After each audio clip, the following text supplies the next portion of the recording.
E vamos lá, esta receita é uma panqueca maromba, cerca de 1.000 calorias e o custo de mais ou menos R$ 11. Dá para tomar no café da tarde, café da manhã. Vamos usar os ingredientes aqui, ó, leite desnatado, cerca de 150 ml. Pode trocar também por iogurte natural desnatado, é um pouquinho mais caro, mas é uma opção a mais. Temos aqui aveia em flocos, cerca de 50 gramas, whey protein, um dosador, 2 claras de ovos, tem cacau em pó, o ideal é que você compre em uma cerealista, né, para ser mais barato, e fermento também, 1 colher de chá.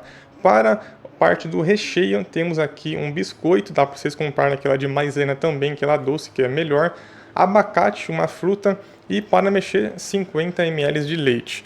Caso queira ver o vídeo completo, verifica na descrição para você acessar mais detalhes.